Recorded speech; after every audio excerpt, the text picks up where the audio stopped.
मित्रांनो, ज्या वेळेला आपण शेअर मार्केटमध्ये गुंतवणूक करणार असतो किंवा शेअर मार्केटमधील वेगवेगळ्या कंपन्यांच्या मध्ये इन्व्हेस्टमेंट करणार असतो आणि त्याचा एक पोर्टफोलिओ जो आपण तयार करत असतो, तो पोर्टफोलिओ तयार करत असताना आपल्याला काही गोष्टी विचारात घ्याव्या. म्हणजे आपली जी टोटल इन्व्हेस्टमेंट आहे, आपली जी टोटल गुंतवणूक आहे, त्या गुंतवणुकीतील सर्वात जास्त हिस्सा हा सुरक्षित ठिकाणी इन्व्हेस्टमेंट केला. त्याच्यानंतर काही हिस्सा आपल्याला थोडी अधिक रिस्क घेऊन इन्व्हेस्टमेंट केला पाहिजे आणि काही हिस्सा म्हणजे काही थोडा हिस्सा अगदी कमी फंड आपल्या इन्व्हेस्टमेंटचा हा ज्या ठिकाणी अधिक रिस्क आणि अधिक रिटर्न्स ज्या ठिकाणी मिळतात अशा ठिकाणी इन्व्हेस्टमेंट केला. आपल्या एकूण फंडाची सुरक्षितता ही सगळ्यात आधी महत्वाची आणि म्हणून ज्या वेळेला आपण गुंतवणूक करतो, ती गुंतवणूक करत असताना आपण लार्ज कॅप, मिड कॅप आणि स्मॉल कॅप अशा 3 वेगवेगळ्या कॅटेगरीच्या कंपन्यांच्या मध्ये करायला पाहिजे. आता आपला जो एकूण टोटल फंड असतो, त्या टोटल फंड पैकी 50% इन्व्हेस्टमेंट ही आपण लार्ज कॅप कंपन्यांच्या मध्ये, ज्या ठिकाणी आपली सुरक्षितता अधिक आहे. कारण त्या लार्ज कॅप मध्ये असणाऱ्या कंपन्या ज्या आहेत, ज्या कंपन्या लार्ज कॅप आहेत, त्या कंपन्या वर्षानुवर्षे शेअर मार्केटमध्ये काम करत आहेत. त्यांचा पाठीमागचा इतिहास फार मोठा आहे. त्या कंपनीचा व्याप मोठा आहे, त्या कंपनीचा व्यवसाय मोठा आहे. ती कंपनी विविध क्षेत्रामध्ये आपला व्यवसाय विस्तार करण्यासाठी प्रयत्न करत असते. त्यामुळे अशा कंपन्यांच्या मध्ये केलेली इन्व्हेस्टमेंट ही अधिक सुरक्षित असते. या ठिकाणी मिळणारे रिटर्न्स तुम्हाला थोडे कमी मिळतील, पण तुम्ही केलेली इन्व्हेस्टमेंट सुद्धा अधिक सुरक्षित त्या ठिकाणी राहू शकते. त्यामुळे आपल्या गुंतवणुकीतील सर्वात जास्त हिस्सा हा आपण लार्ज कॅप कंपन्यांच्या मध्ये इन्व्हेस्टमेंट करायचा.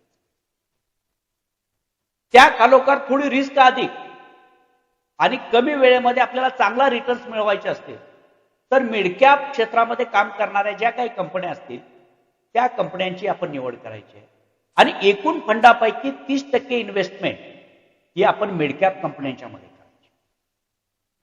आता या ठिकाणी आपल्याला लार्ज कॅप कंपन्यांच्या पेक्षा थोडी अधिक रिस्क घ्यावी लागते, परंतु या मिड कॅप मध्ये आपल्याला रिटर्न सुद्धा खूप लवकर मिळण्याची शक्यता असते.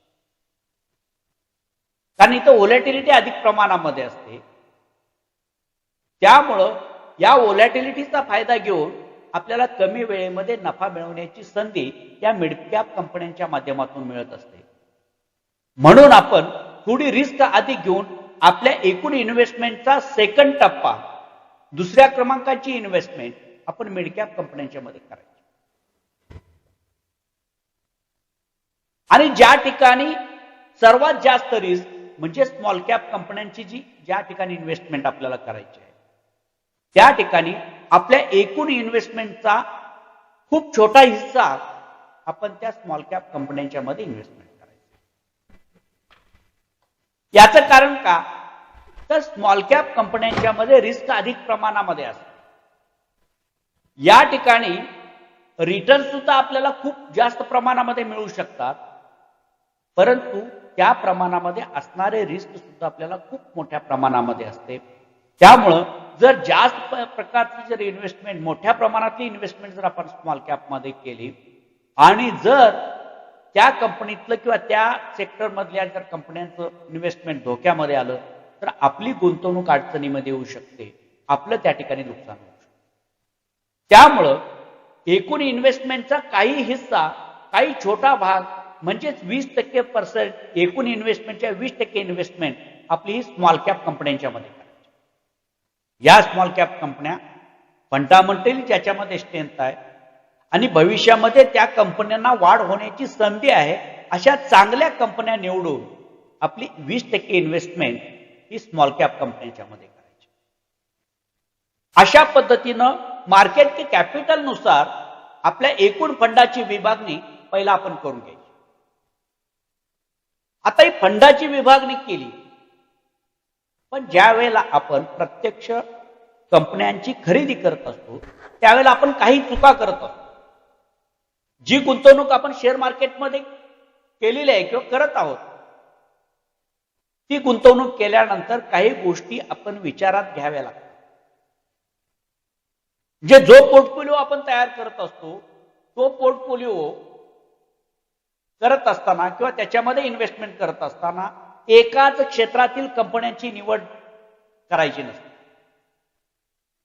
समजा जर आपण एकाच क्षेत्रातील कंपन्या म्हणजे बँकिंग क्षेत्रामधल्या कंपन्या किंवा आयटी क्षेत्रामधल्याच कंपन्या किंवा फार्मा सेक्टर मधलीच कंपन्या अशा काही विशिष्ट क्षेत्रातीलच कंपन्यांच्या मध्ये जर आपण इन्व्हेस्टमेंट केली तर आपली गुंतवणूक ही रिस्कवरती अधिक प्रमाणामध्ये होईल.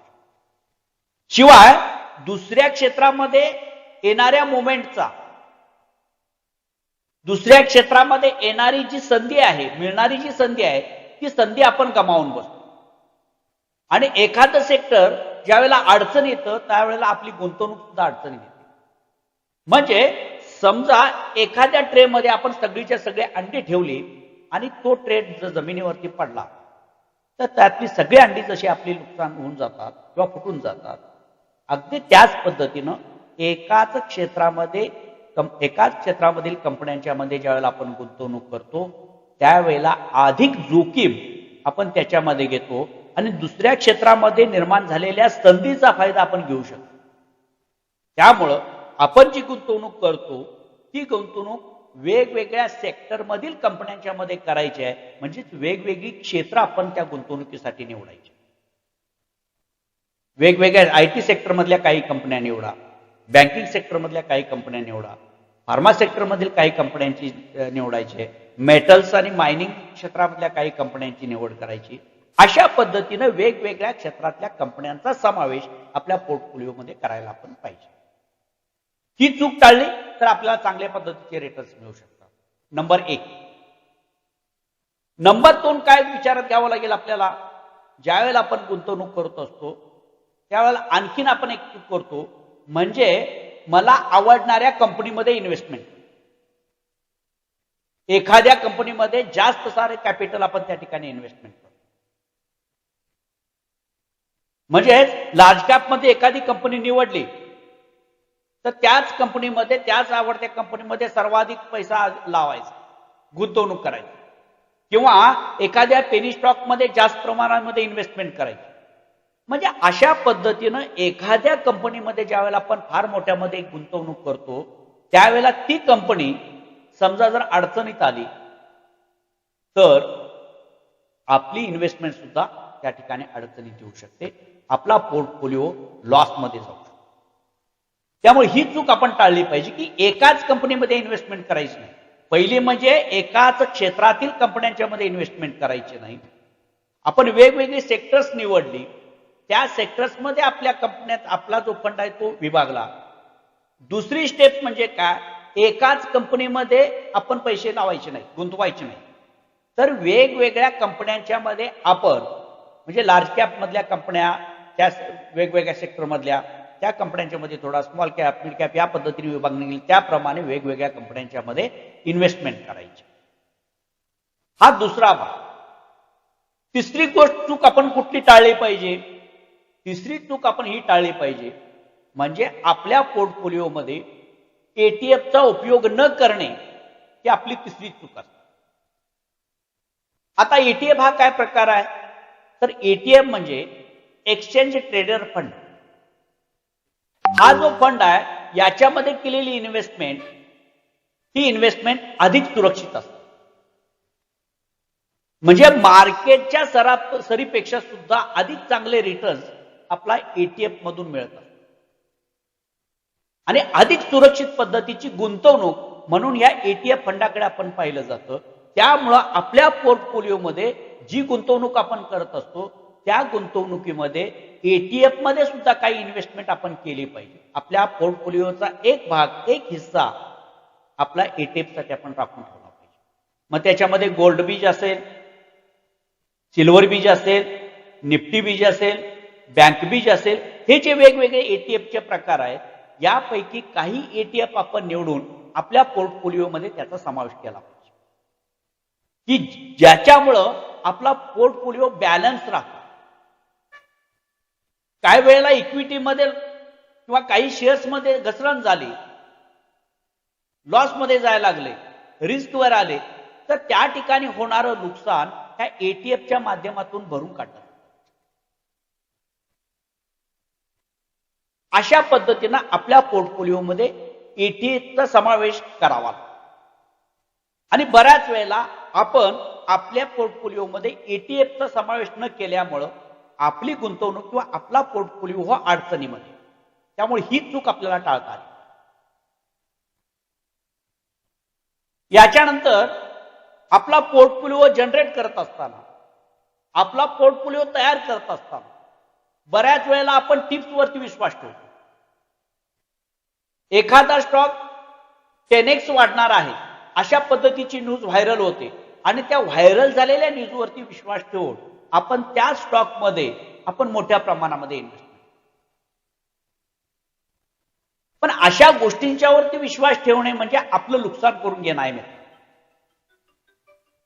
आपल्या कुठल्याही टिप्सवरती विश्वास न ठेवता आपण मार्केटमध्ये काय चाललेलं आहे त्या मार्केटचा अंदाज घेतला पाहिजे, त्या कंपनीच्या स्टॉकचा अनालिसिस केलं पाहिजे, फंडामेंटल अनालिसिस केलं पाहिजे, टेक्निकल अनालिसिस केलं पाहिजे आणि आपण केलेल्या अभ्यासावरती त्या कंपनीमध्ये इन्व्हेस्टमेंट करायची.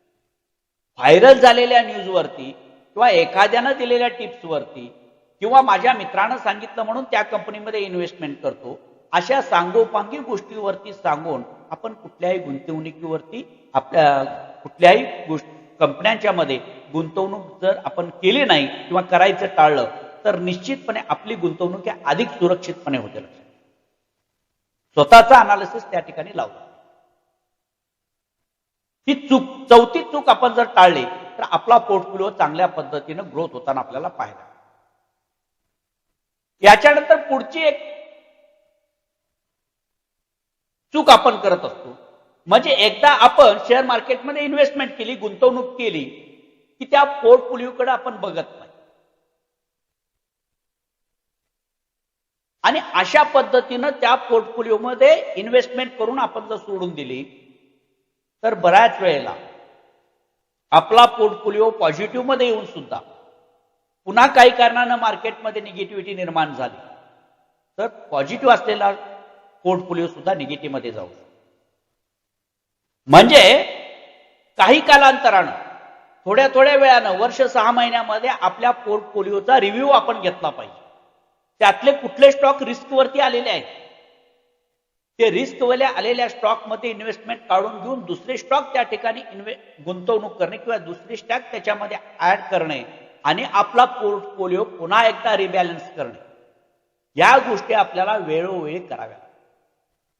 त्या रोजच्या रोज करायच्या आहेत का तर नाही, परंतु वर्ष 6 महिन्यातून आपण आपल्या पोर्टफोलिओचा रिव्ह्यू घ्यायचा, तो पाहायचा आहे कोणत्या सेक्टरमध्ये आपल्याला प्रॉफिट मिळतं आहे. कारण लोकांची जीवनशैली बदलत असते, मार्केट बदलत असतं, मार्केटमधील मागणी वेगवेगळ्या सेक्टरसाठी वेगवेगळ्या प्रमाणामध्ये कमी जास्त प्रमाणामध्ये होत असते, वेगवेगळ्या सेक्टरमध्ये वेगवेगळ्या वेळेला मुवमेंट येत असते. त्या सायकलिंगचा फायदा घेण्यासाठी आपल्याला आपल्या पोर्टफोलिओमध्ये सुद्धा त्यानुसार बदल करणं अपेक्षित आहे. ज्याच्यामध्ये चांगले रिटर्न्स मिळालेले आहेत ते आपल्याला बुक करता आले पाहिजे. ज्या स्टॉकमध्ये जे स्टॉक रिस्कवरती आलेले आहेत ती रिस्क कमी करून ते स्टॉक, त्या स्टॉकमधून आपण बाहेर पडून दुसरे चांगले स्टॉक आपण त्याच्यामध्ये ऍड करता आले पाहिजे. रनिंग सेक्टर मधले काही चांगले स्टॉक त्याच्यामध्ये ऍड करता आले पाहिजेत. आणि अशा पद्धतीने वेळोवेळी जर आपल्या पोर्टफोलिओचं रिबॅलन्सिंग जर आपण करत गेलो तर आपल्याला याच्यातून चांगले रिटर्न्स किंवा या गुंतवणुकीवरती चांगले रिटर्न्स आपल्याला त्या ठिकाणी मिळतात. म्हणजे अशा पद्धतीच्या एक 4-5 चुका जर आपण टाळल्या तर या शेअर मार्केटमधून चांगल्या पद्धतीचे रिटर्न्स आपल्याला मिळू शकतात. आणि पोर्टफोलिओ बिल्ड करत असताना या चुका जाणीवपूर्वक आपण टाळल्या पाहिजेत. म्हणजेच एकाच क्षेत्रामध्ये गुंतवणूक करणं टाळलं पाहिजे. त्याच्यासाठी वेगवेगळ्या सेक्टर्स, वेगवेगळी क्षेत्र आपण गुंतवणुकीसाठी निवडली पाहिजेत. एकाच कंपनीमध्ये गुंतवणूक करायचं आपण टाळलं पाहिजे. वेगवेगळ्या कंपन्यांच्या मध्ये आपण इन्व्हेस्टमेंट करायला शिकलं पाहिजे. ETF फंडाचा वापर आपल्या पोर्टफोलिओमध्ये केला पाहिजे, समावेश आपण त्याच्यामध्ये केला पाहिजे. मग त्याच्यामध्ये निफ्टी बीज सांगितलं तुम्हाला, बँक बीज सांगितलं, सिल्वर बीज आहे, गोल्ड बीज आहे. हे जे वेगवेगळ्या प्रकारचे म्हणजे बीज आहेत किंवा ETFचे फंड आहेत, याच्यामध्ये काही प्रमाणामधले ETF हे आपल्या पोर्टफोलिओमध्ये आपण समावेश केले पाहिजे. इतरांच्या टिप्सवरती अवलंबून न राहता स्वतःचं अनालिसिस लावून मग अशा कंपन्यांच्या मध्ये इन्व्हेस्टमेंट करणं आणि त्यावेळेला जो पोर्टफोलिओ तयार होईल तो पोर्टफोलिओ आपल्याला चांगल्या पद्धत किंवा ती गुंतवणूक आपल्याला चांगल्या पद्धतीचे रिटर्न्स शेअर मार्केटमधून देते. लक्षात, केवळ गुंतवणूक म्हणजे शेअर मार्केटमध्ये पैसा टाकणे किंवा पैसा घालणे असा होत नाही, तर ती एक शिस्त आहे. त्या शिस्तीत राहून या ज्या 4-5 चुका होतात त्या चुका टाळून जर करता आपण पोर्टफोलिओ केला किंवा गुंतवणूक जर आपण केली तर शेअर मार्केटमधून चांगल्या पद्धतीचे रिटर्न्स आपल्याला मिळू शकतात, हे खात्रीने आपल्याला सांगतात.